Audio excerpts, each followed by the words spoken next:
When I came into the game industry, I had no expectations. Basically, my analysis of it was as deep as I think it'd be cool to work on video games. That is as deep as it went. Customer support happens to be a discipline that you can approach as a entry level. I have no experience in video games. However, you can make a case, you can build a case that you can do that. In my case, I'd had customer support experience before. I'd worked retail, I'd done customer support for other technology companies before. And so I could make the case, right? And then, oh yeah, I also enjoy video games, right? You could meet that bar. I will say that I did not come through the door and say I want to pursue marketing. That 9 months in customer support were actually incredibly exploratory for me because I knew nothing about the industry. You got to remember, I was working in politics. I didn't know the first thing about the second thing, right? Like I just didn't know anything about the games industry. Really, like my entire first year or that first 9 months, I remember asking a lot of department managers, a lot of department heads to go to lunch with me.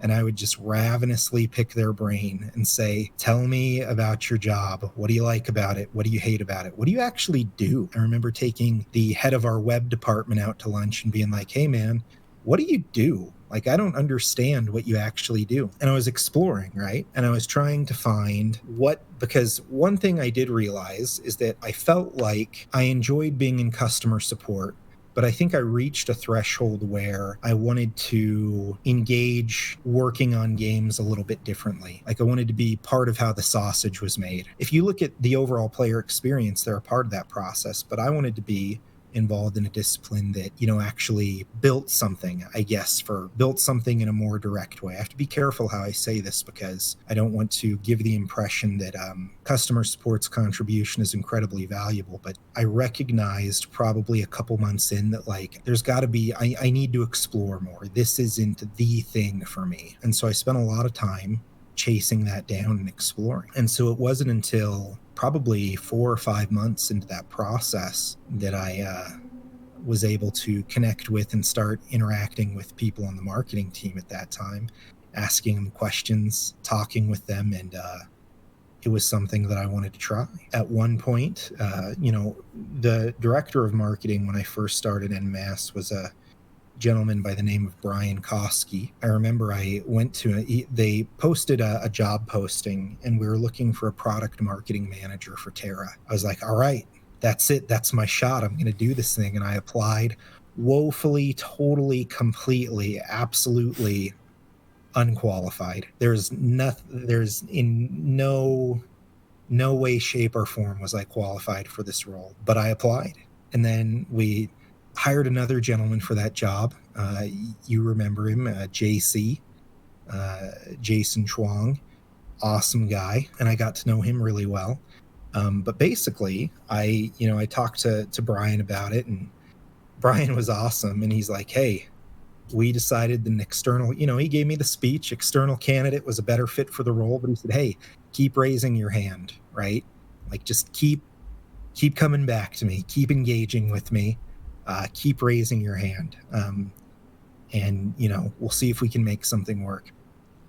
And Brian Koski later accepted a job offer back at Microsoft, and he went back he was the head of marketing for Xbox. I think he still is. I think he still heads up marketing for all of Xbox. He accepted that job offer, and kind of as his parting gift to me, is the way I like to put it, he created a marketing assistant position, offered it to me and said, hey, come work in marketing 2 days a week. And then 3 days a week, let's figure it out with your customer support manager, and work in customer support part of the time. And then, for a little bit of your week, come over and work in marketing and work for us. And so I did that. I was like, awesome. And so the nature of my role initially in marketing was to do the things that no one else had the time or the inclination to do. There's a lot of things that need to be done in marketing at any given time.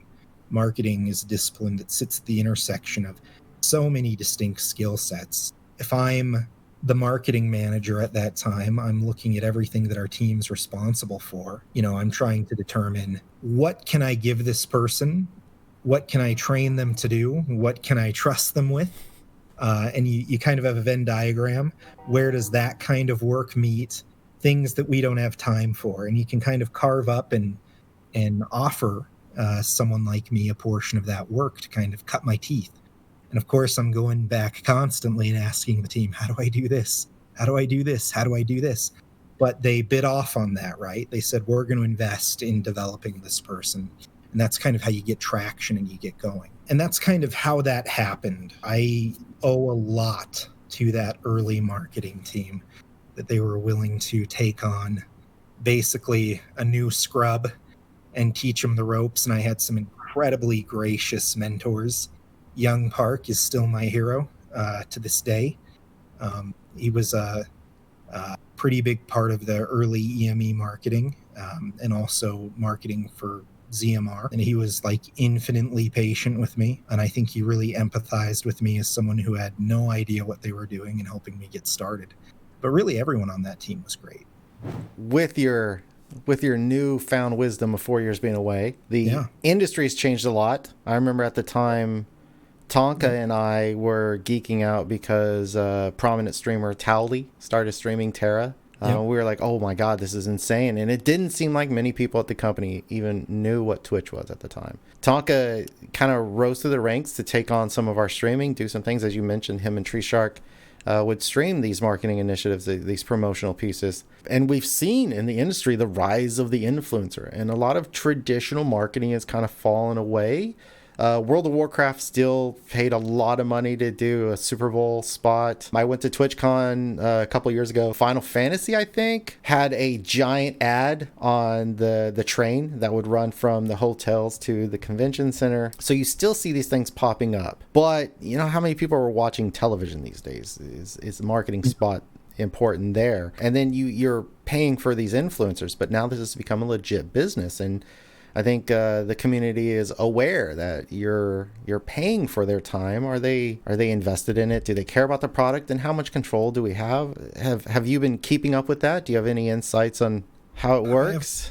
Well, we did do some influencer marketing when I was there at NMAS, and I've learned some things since then that I would apply in hindsight. Really, at the heart of it is that you have to understand and empathize with what Twitch, like an influencer's objectives are. When you look at Twitch specifically, influencers will get really excited about their game if they're confident that it can bring them a lot of viewership. They go in on your product if they spend a lot of time streaming your game, that they can grow your audience through it, right? I don't have any precise understanding of how they make that estimation, but I'm sure probably not a consistent way to make that estimation, but I'm sure they look at things like, is this game selling? How popular is it right now, right? Like, do people talk about it? Is there an approachable audience for me here? This is just me hypothesizing.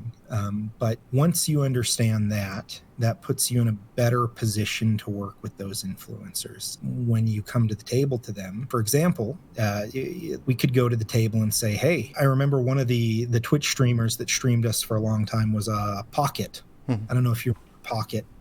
She still streams, doesn't stream Terra anymore. I was watching her today. Yeah. We worked with her a lot. We could offer her things, right? And I think Circuits touched on this a little bit during her discussion with you. We could offer him something and we can say, hey, we will direct people towards your channel. We will leverage like our player audience to your benefit by essentially directing them towards your content if you'll stream our stuff, right? Because then we can direct them there with confidence that there's at least something there for them. You're streaming Terra. They like Terra. Easy win, right? They get more audience. We get content for our community. And there's also some cross benefit there where presumably a good influencer partner for us would have audience that would not play our game, but who might discover our game through them, through their influencer of choice, and then come to us. And I remember when I was there, we did a lot of things like, we probably still did these while you were there. Once again, I can't speak to what you did, but when I was there, we would like do things like we would organize a flight of influencers. Okay, here's the people we're going to get to make YouTube videos for us to stream our content. and we would give them channel specific codes. And then we'd go back and look back like, okay, which channels redeemed the most codes, right? Which one of these which were the most beneficial partnerships for us? And interesting trivia tidbit that you're not interested in at all, but coupons, right? Department store coupons, retail coupons were developed not because companies love their customers so much, but because coupons was a means by which you could track the effectiveness of marketing initiatives, right? And you could say this promotion had approximately this impact based on coupon redemption. There's thoughts on how effective of a proxy that is or isn't, but that's kind of where that idea got the genesis. We could do the same thing on the marketing side with things like item codes. Depending on how you structure that offering, maybe you give different influencers, different streamers, different items, and you create some kind of structure where your players are incentivized to interact and engage with many different influencers, or maybe you give them all the same code, right? And there's a lot of levers you can pull depending on what your objective is with something like influencer marketing. I think your original question was, how has it changed? Or has it? Maybe it's still the same. We just put a different name on some things. The games industry nowadays is really aware of how dramatic of an impact streamers and influencers can have on a title. My favorite case study from this year is Among Us, which is a 2-year-old indie game that if you look at their Steam numbers, you look at the purchasing numbers, the sales numbers, did nothing for 2 years until Soda Poppin' decided to stream it and had like a blast on his stream, and that kind of like started the snowball, and suddenly it's arguably that and Fall Guys, right? Biggest games of the year, at least in the past couple months, right? It's funny to see that happen, right? And so I think it has evolved a little bit, right? I think there's a recognition, an irrefutable recognition of the kind of impact content creators and influencers can have on a game as a product. But then I also think that like something that is being explored and that people are trying to poke around, and I'm not quite sure that we've, as in marketers in the gaming industry, which I'm no longer a part of, I shouldn't say we've, haven't quite figured out, is how do you make something go viral? Can virality be engineered, right? And that's kind of like what's being explored right now. I don't quite think that the code's been cracked there, but I think that's where like a lot of people's minds are at. There's no way a team like, the 3 indie devs at Among Us, there's no possible way that they could spend themselves to those levels of user acquisition and purchase, right? It's not possible. You couldn't spend enough money in an ad campaign, right? Your traditional marketing avenues, you couldn't do it. You get some viral attention and suddenly the fiscal outlook for that product changes dramatically. And so you can see why people would try and explore that and try and engineer it. And I just don't think we got it figured out yet. Hey, how cool is it that you found the Guffy Bear YouTube channel? I mean, that's, wow, 1 in a million. Thanks for being here. And if you hit like, subscribe, and comment to one of my videos, my ego really, really explodes. It just inflates. You have that power. That's something that you can do today to make yourself and me feel good.